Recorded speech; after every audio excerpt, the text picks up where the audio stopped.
another manifesto promise of the government led by the Honorable Kamala Persad-Bissessar has manifested in a cabinet approval for us to establish an interministerial committee to develop a national policy and guidelines for gated communities.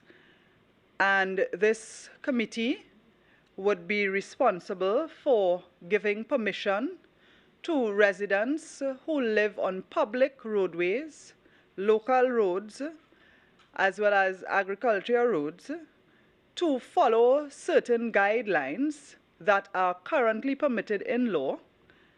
And the representatives of this committee will include, of course, the Ministry of Rural Development and Local Government, the Office of the Attorney General, the Ministry of Homeland Security, the Ministry of Public Utilities, because as you will appreciate, many of those areas have water lines, electricity poles, and other utilities, the Ministry of Planning, Economic Development, the Ministry of Works and Infrastructure, the Ministry of Agriculture, Land and Fisheries, the Ministry of Health, the Tobago House of Assembly representative, as well as the Trinidad and Tobago Association of Local Government Authorities, which is the representative bodies for regional corporations.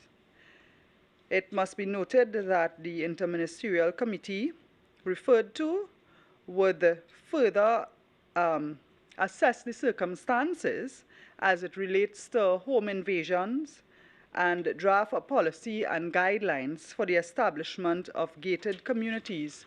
And this will be presented to the Cabinet of Trinidad and Tobago. This is in keeping with the UNC's position on stand your ground legislation. Stand your ground does not only mean owning a gun and being able to defend your home with force. It also means standing your ground and protecting your communities.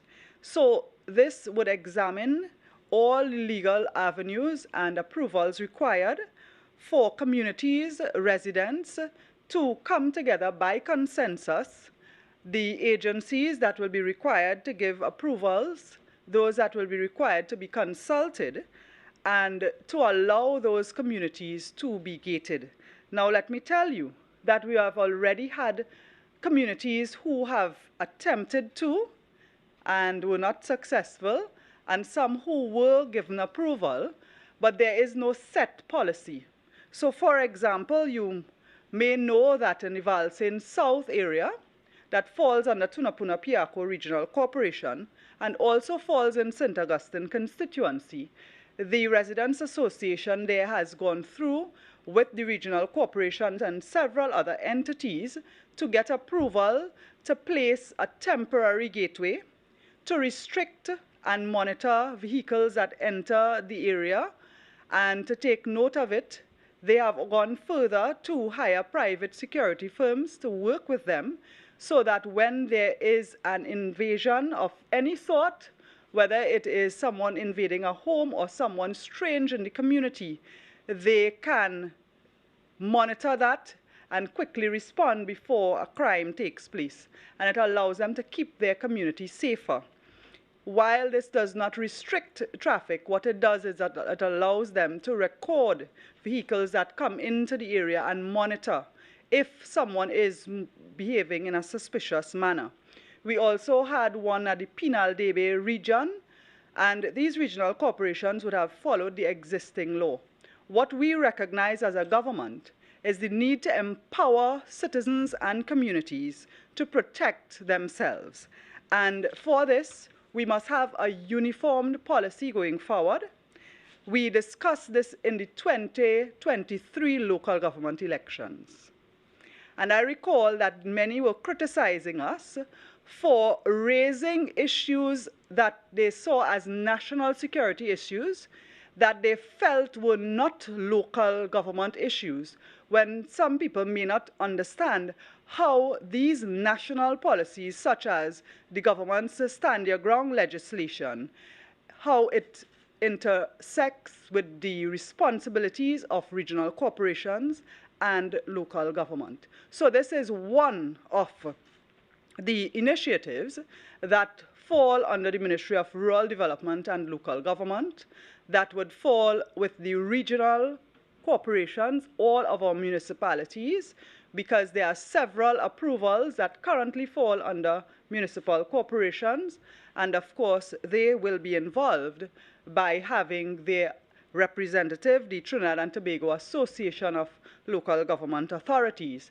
And of course, we will not want to restrict the public utilities, such as TNTEC, for going in to do repair work or development work, WASA, telecommunications.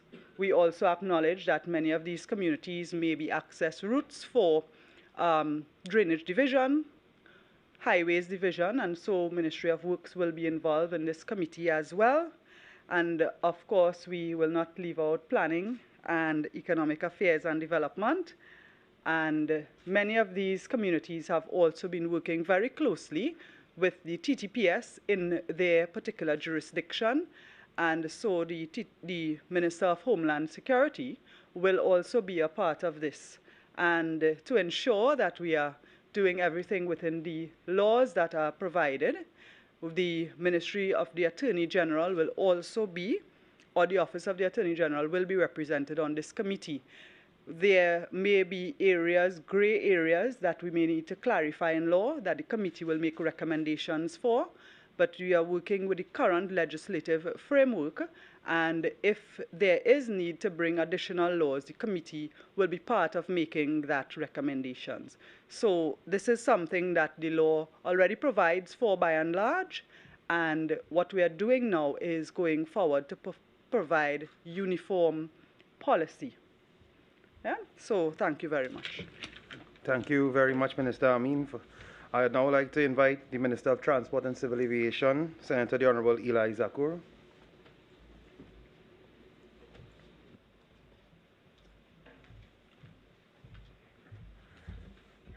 Thank you, MP Morris. Good evening, members of the media and to the viewing, listening public.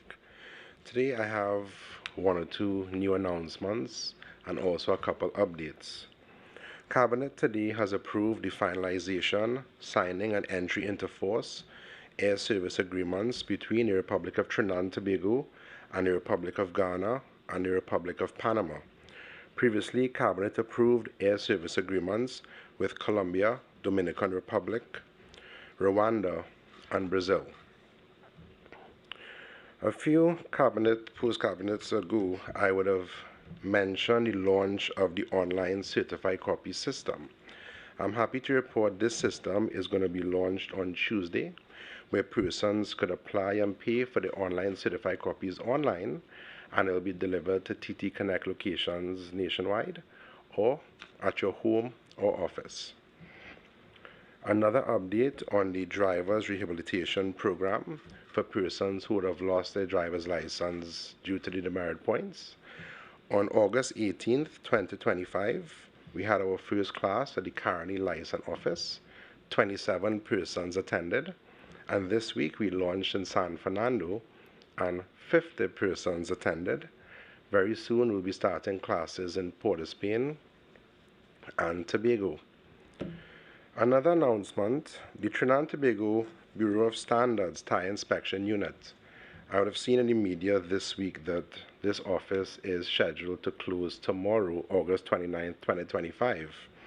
I'm happy to report that the Ministry of Transport and Civil Aviation collaborated with the Ministry of Trade, Investment and Tourism, and this office is no longer closing tomorrow. They will be remaining open. So thank you very much, MP Morris. That's all. Thank you very much, Minister Zakur. And Minister Amin, we now open the floor for questions from the media.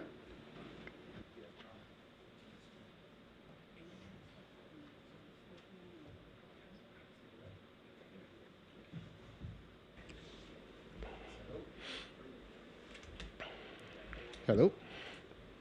Yeah. Yes. Hello, hi, Ryan Hamilton Davis, Trinidad Newsday. Let's start with ladies first. The policies for gated communities, I know you said that there was no set policy in particular, but when you think about gated communities where open roads are used as part of the gated communities, some major areas come to play like Blue Basin and stuff like that. All right, Blue Range and stuff like that. And then on the other end of the spectrum, you have places like Hart Place, where at least last year there was an incident where gunmen stormed in, fired on people, and like about 5 people died in that incident.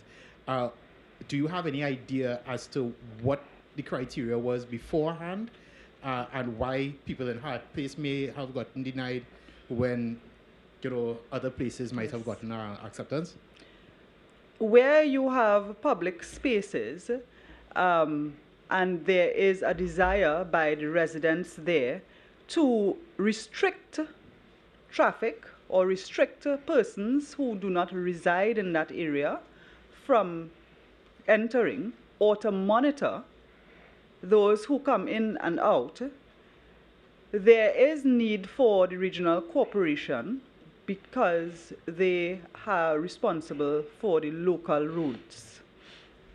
So as time goes on, we recognize that because of the national security element, there is need to have the Ministry of Homeland Security involved in deciding this policy. Those communities who have been successful in their application have been successful because the laws presently allow for public roads to have that restriction, and the regional corporation have jurisdiction over them. However, we recognize too that there are agricultural areas where farmers, for instance, and those who reside in those areas are clamoring to have that opportunity to restrict access. And that is why we have included the Ministry of Agriculture, Land and Fisheries on this committee. This is a committee that will examine the present laws and the present process to give approvals and make one uniform policy. Because at this time, we have communities in different regional corporations who have had to follow similar but slightly different procedures, and corporations who are relying on their own legal advice to give approvals. We want to have one uniform approach, very clear step by step, but there are provisions in law for communities at present to, as I say, restrict access. This, of course, is very different to communities that have been approved as gated communities when they were developed. And those have a different system where the regional corporations approve them as gated, and they have management committees responsible for their maintenance, and they have restricted access. So that one is very clear in law, but this one is for already established public roadways. So I don't want to pronounce too much. What I want to say is that based on the increase in crime over the last few years, we saw this as something that local government can play a role in national security. And we have not been speaking about this only in the 2025 general election campaign. We have been speaking about this in our local government campaigns as well. It would have been mentioned from as early as 2019, but certainly you will recall in 2023, that local election was, the campaign took a very national approach. And the political leader of the UNC spoke a lot about policies to make communities safer. She also started speaking about stand your ground. And while a lot of the elements of stand your ground fall in terms of new laws, in terms of the national security apparatus, there is also space for local government.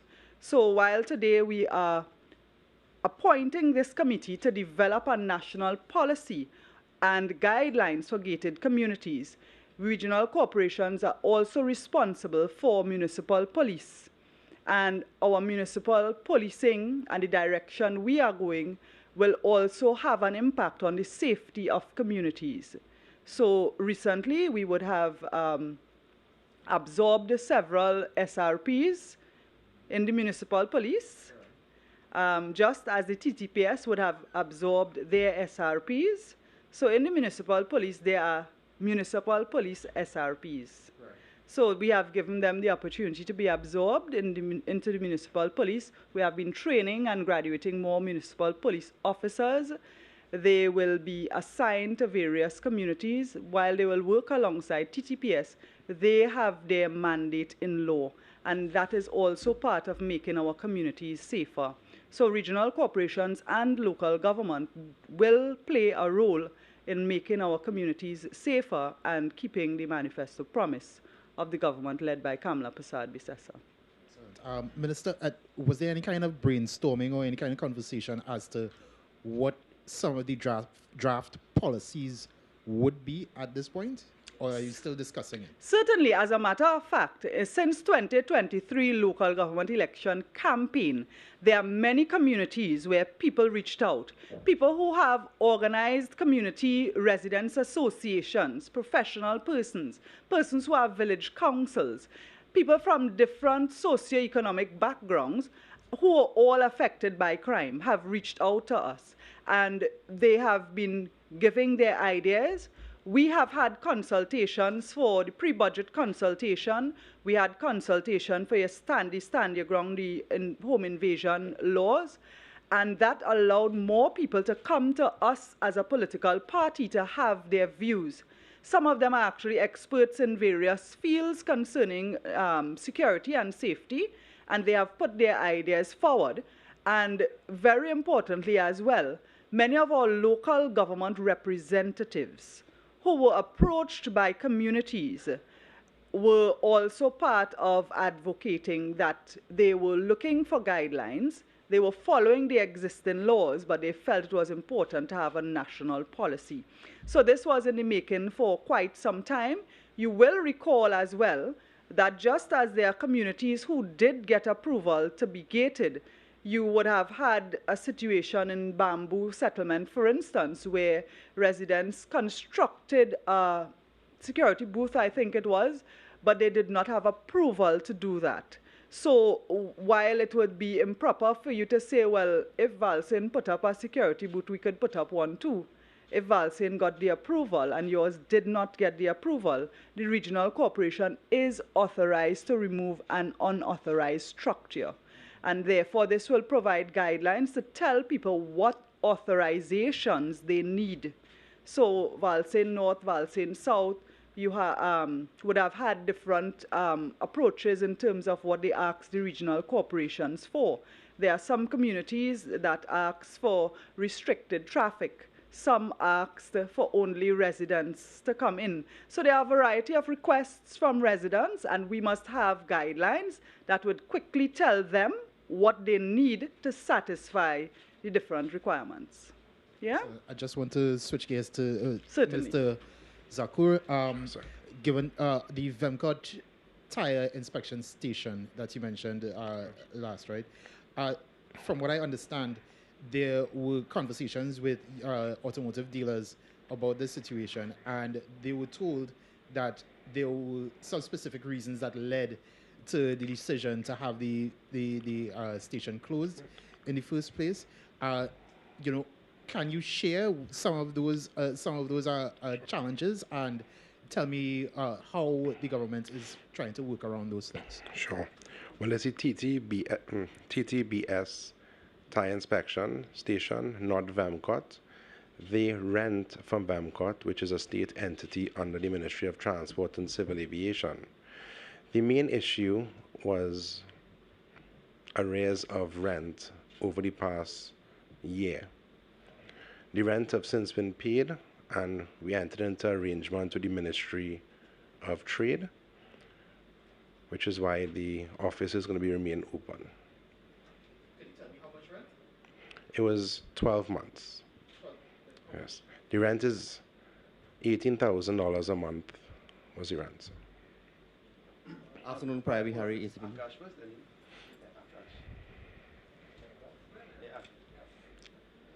Afternoon, Priya Bihari, ACP News. You hear me? There's great tension between Guyana, Venezuela, America, and Venezuela. We would like to ask some questions about that, and we would have thought that the Prime Minister would have been here. Is there any reason why? Thank you for that, Prior. First of all, as we've said regularly at these meetings, many a times you walk into this building, the Prime Minister is here in meetings. The Prime Minister is in meetings right now. But the issue of Venezuela, Guyana, and the U.S. intervention in the Caribbean has well been ventilated by the Prime Minister in the media in the past week and the Minister of Foreign Affairs. And I'm sure in the future and coming days, they will continue to comment on that, Prior. But again, we'd like to remain on this topic at this point in time. So we won't get a comment on that today? Well, that remains in the remit of the Minister of Foreign Affairs and the Prime Minister, who both have issued very, very strong, definitive, defining statements on the issue. The Prime Minister has said why she's very supportive of it. The Prime Minister has stood for the defense and safety of the Caribbean, and she's put that out quite clearly in the past days. And again, when the issue continues, she will make that statement as she has always done, keeping accountable to the population. Minister, Mr. Zakru, the air services agreement between Panama and Ghana, does it mean that flights would start and will Caribbean Airlines be involved in that? Well, between Trinidad and Tobago and Ghana and Trinidad and Tobago and Panama. As you are aware, Panama, there are flights between Trinidad and Tobago and Panama daily, Copa Airlines. We are also in talks with the national airline as well. But regarding Ghana, because the air service agreement is signed, doesn't necessarily mean the airline itself is going to fly. You could enter into a partnership arrangement with other airlines or code-sharing. Good afternoon, Akash Samaru, Guardian Media. Minister Amin, this policy, would consideration be given into the resources that each community will have? For example, the resources of a Valsain community versus one with more, I guess, humbler backgrounds. Will it be a one-size-fits-all policy, or will you take into consideration what people could possibly afford in certain communities? Yes. Well, what I can tell you is that even now, in terms of the applications or those expressing the desire to have restrictions in their communities, there are different proposals. So, for instance, there are those who just want a barrier at night from 10 p.m. That will restrict persons from outside entering. And they want a certain time to remove that barrier. They have no issue with restriction during the daylight hours. Some of them want to just be able to monitor the vehicles that enter their community and their space, to note if there is a particular vehicle that does not belong to a resident or does not concern a resident that is regularly scoping out the neighborhood. Of course, there are those that want a little more restriction, where the residents would have passes, stickers for their vehicles, and so on. And so there is a variety of requests from residents, and the request usually depends on what they feel will make them safer. In some communities, even those that are not gated, there are several areas in Trinidad and Tobago where residents have come together and hired security companies to patrol their area, even without restricting access. So several private companies have been engaged to provide that kind of safety for our residents. So there are people even who do not desire to have restricted access and gated roadways that have engaged private security firms at a cost to them. So while we recognize that, what this policy deals with is those who want to restrict access.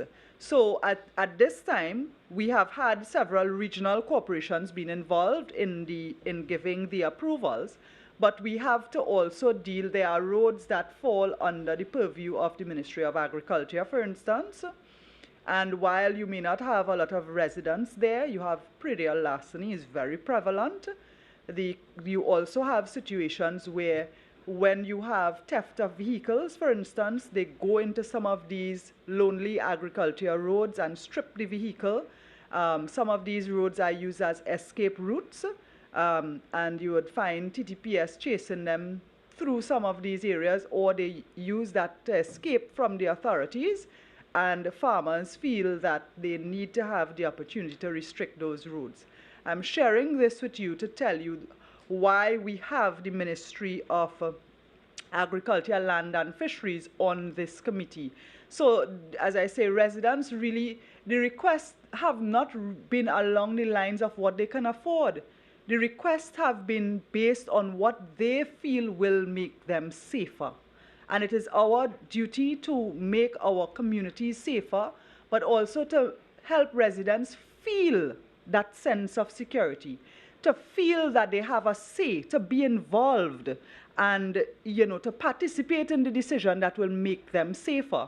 And so even with the TTPS and the Ministry of Homeland Security, they have policies and guidelines that will also be beneficial to us in putting forward this national policy. Thank you for that. Earlier you mentioned some gray areas, and I completely understand the security advantage. But looking at it socially, are there concerns of social and racial segregation when this comes into play? Crime doesn't happen by social groups and racial groups, Every single person in Trinidad and Tobago is vulnerable when criminal activities increase.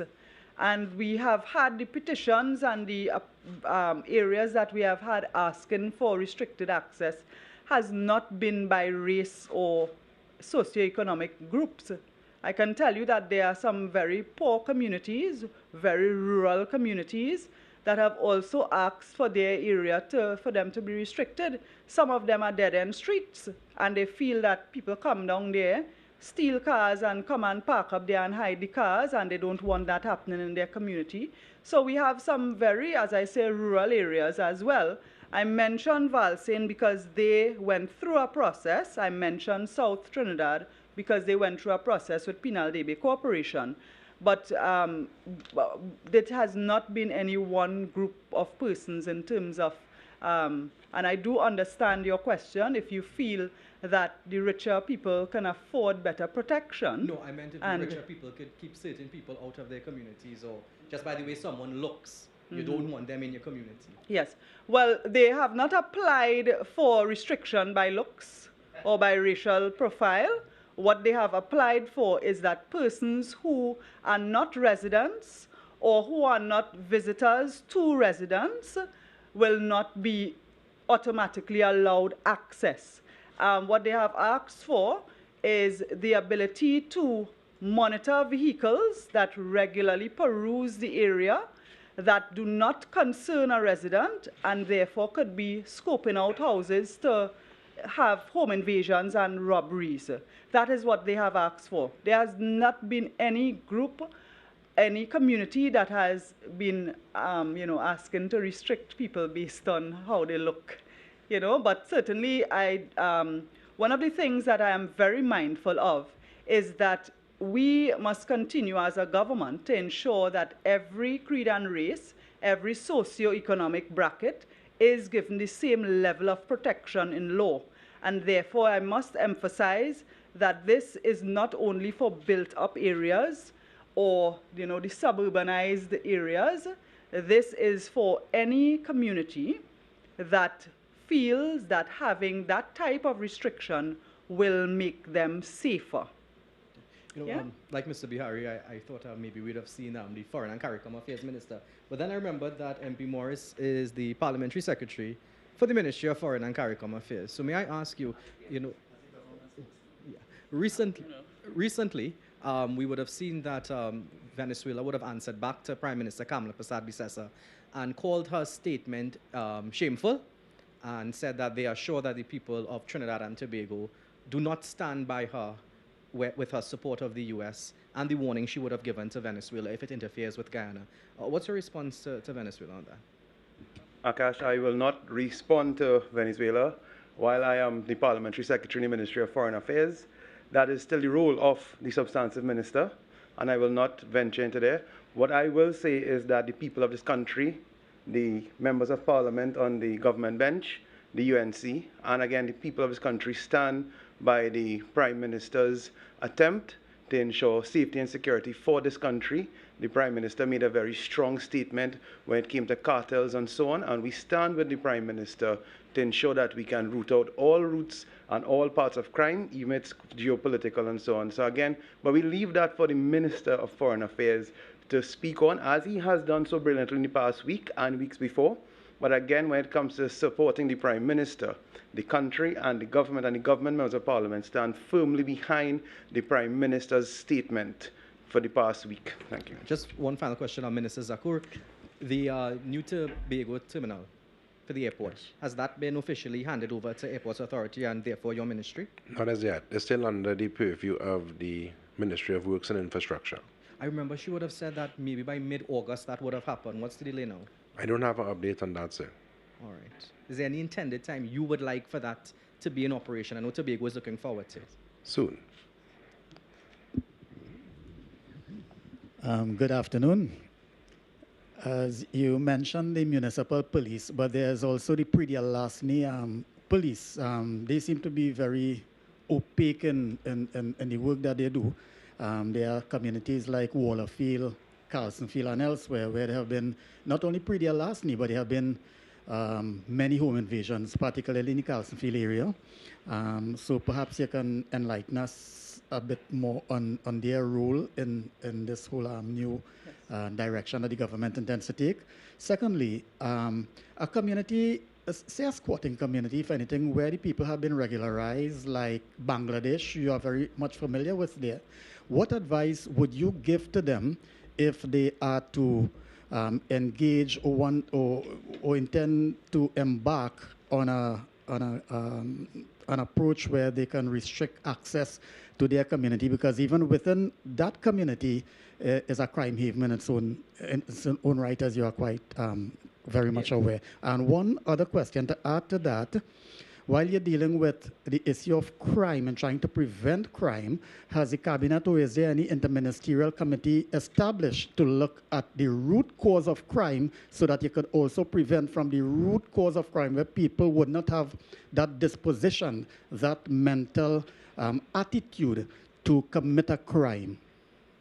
Well, what I can tell you, in the Ministry of Rural Development and Local Government, the Prix d'Alasni squad falls under the Ministry of Agriculture, Land and Fisheries. Their responsibility is not to deal with all crimes in agriculture areas. So if there are home invasions in agricultural areas, it would still be the TTPS. The Prix d'Alasni squad deals with the larceny of goods from the farmers. And they too have had their challenges. I must say that the Minister of Agriculture, Land and Fisheries has been working assiduously with them. They have also visited St. Augustine constituency and held meetings with the farmers there.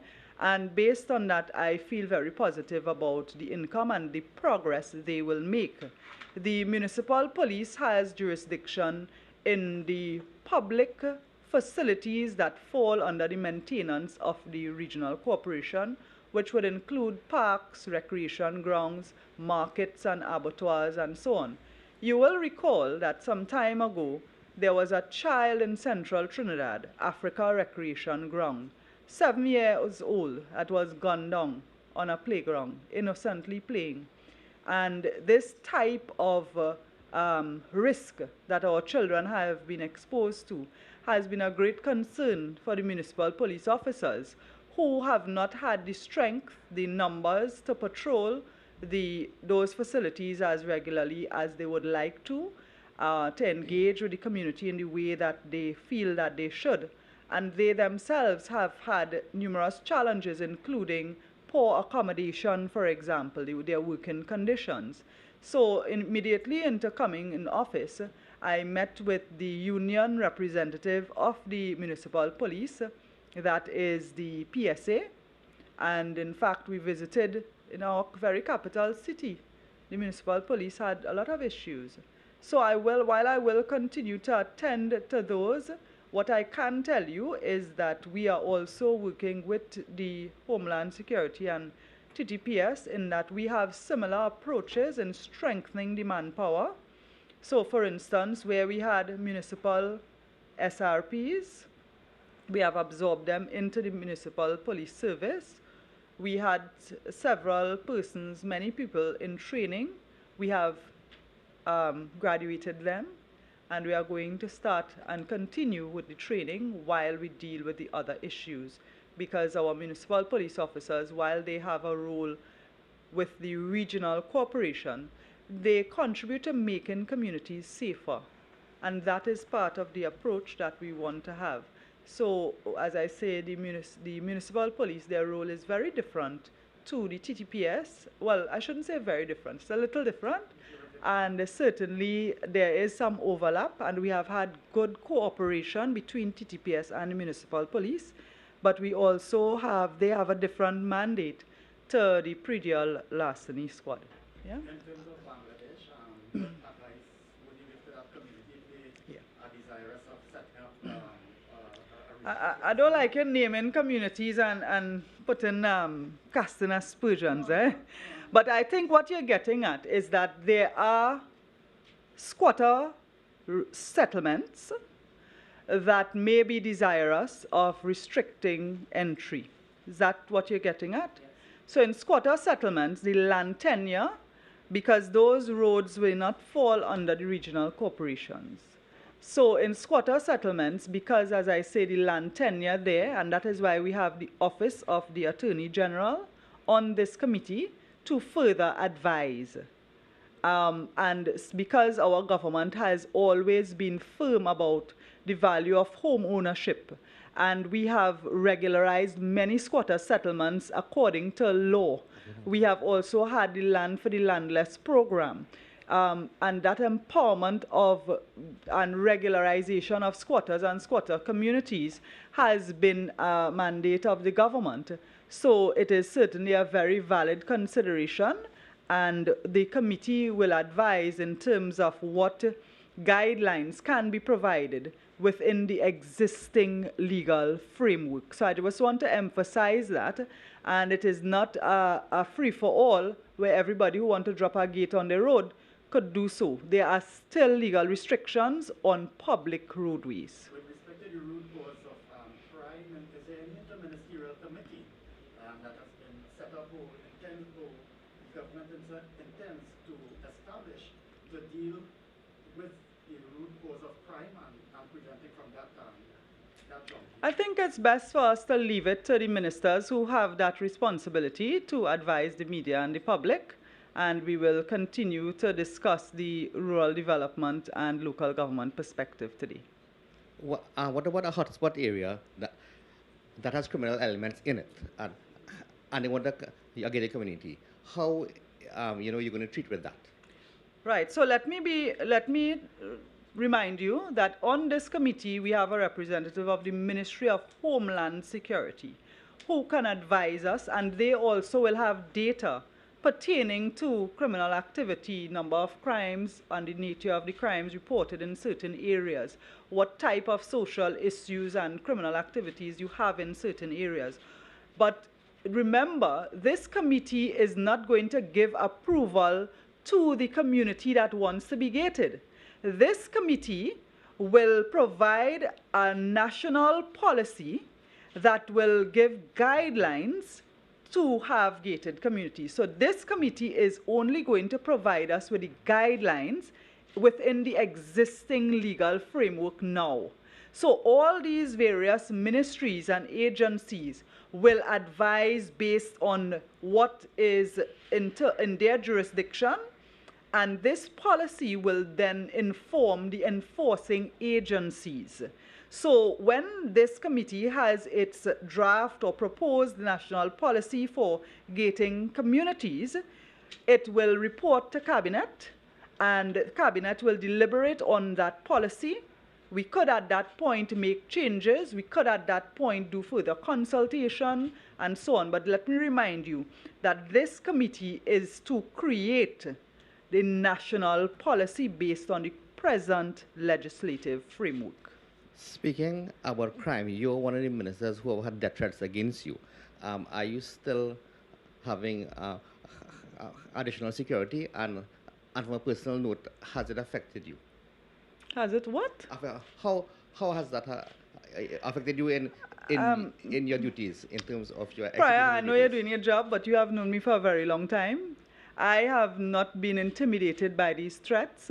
What I have been very warmed by is the number of law-abiding citizens who have been calling all of us as government ministers to say, I am praying for you, I am standing with you, do not be afraid.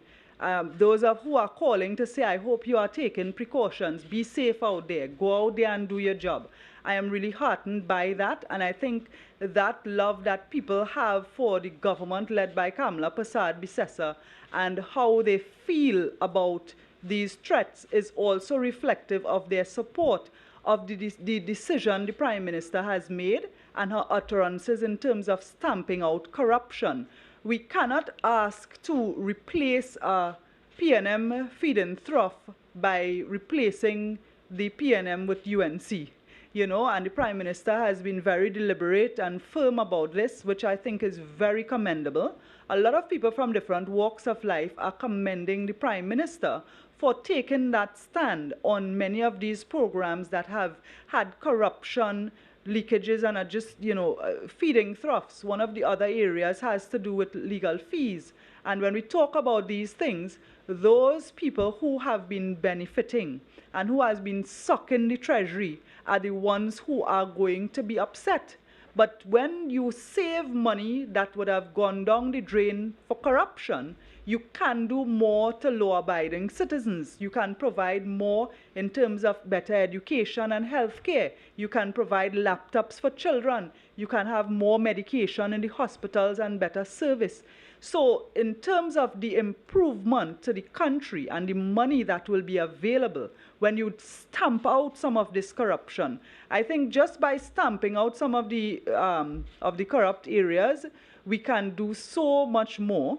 And in many areas, I think the last government would have told the population, tighten your belt, when the truth is, had they taken the bulls by the horn and dealt with that kind of corruption and stamped out the corruption, we would have had enough to feed people that they wouldn't have to tighten their belt. So I am very convinced that we are doing the right thing. I stand firmly with the decision of the Prime Minister, and there are several members in the cabinet that have programs within our ministry that would have been used as political tools for the PNM to siphon government resources to give to friends and family and financiers, and as well as the criminal element. But thankfully, what I can tell you is that there are a lot of people in this population who are happy that the government has taken this firm stance. Hi, good evening. Sonal Lala, TDT News. Minister, I mean, we've seen, you know, several town hall meetings with regards to home invasions. Is it also the intention to possibly have something like that with regard to the gated communities for residents to have their say as well? Yes. Well, I will want to wait on the recommendations of this committee. As I say, that may very well be one of their recommendations. So this committee will make the recommendations for policy and report to Cabinet. So thereafter, you will get word from Cabinet in terms of the direction we want to go. The work of the Inter-Ministerial Committee, is there a deadline set in terms of how long the recommendations will be issued to Cabinet? We will update you as we go, yes. Just to Minister Zakru,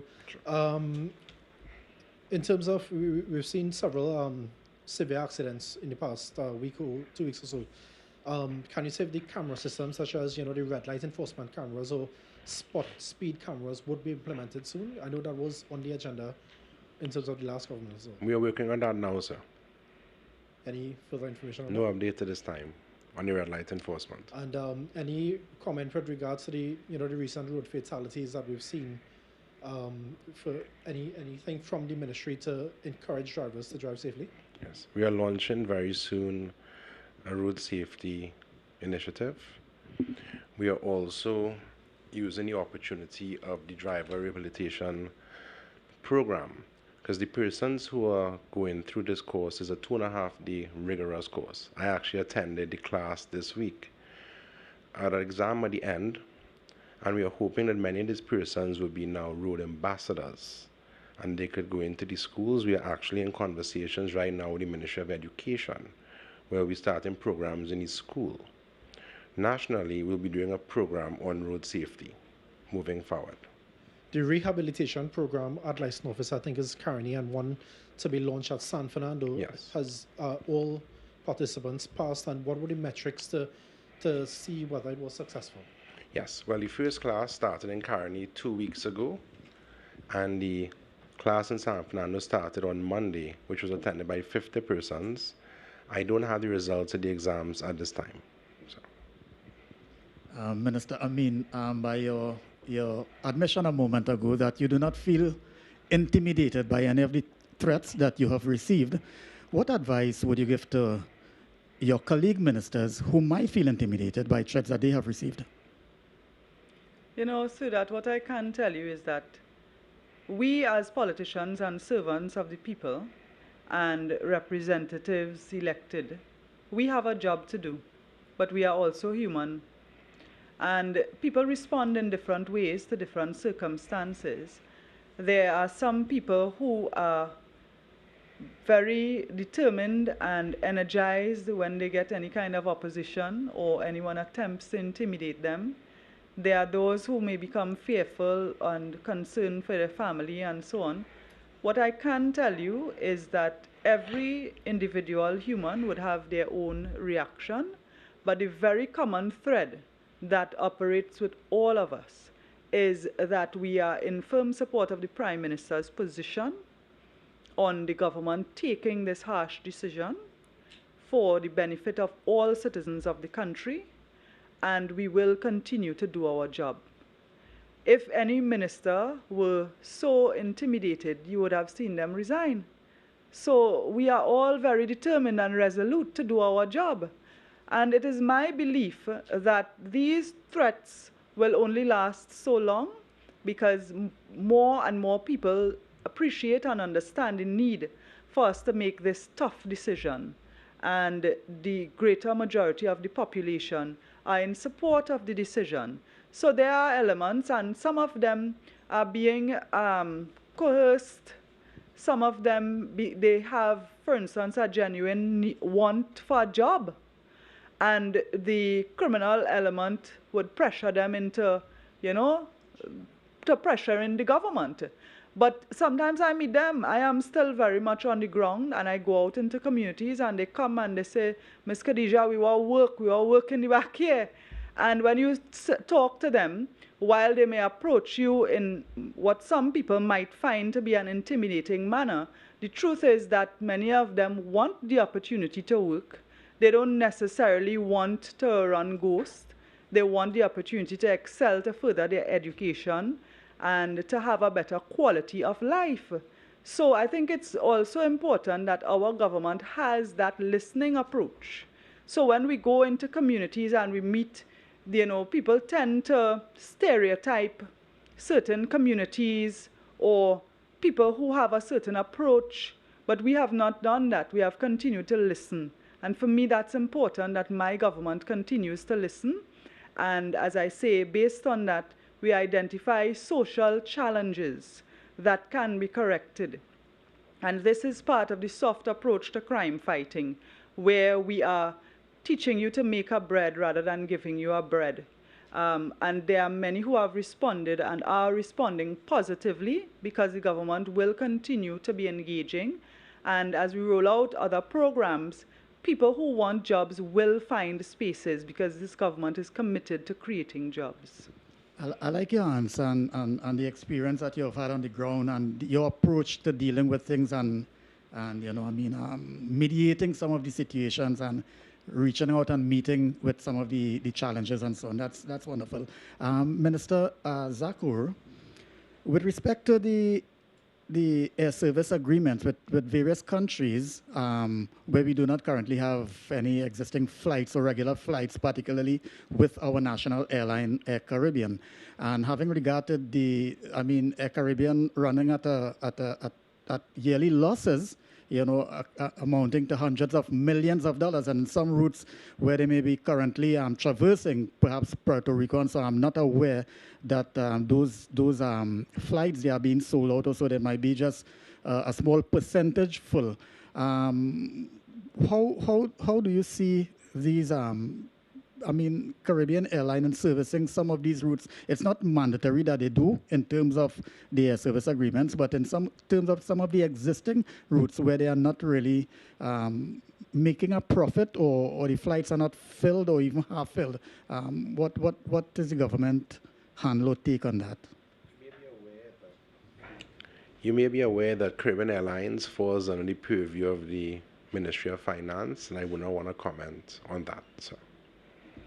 Ladies and gentlemen, again, thank you. Again, I think we have reached that point. The ministers have ventilated both topics. We thank you, members of the media, members of the public. We thank you for joining us. And on behalf of the government and members of parliament, members of cabinet, we wish you a happy independence. Again, thank you for joining us.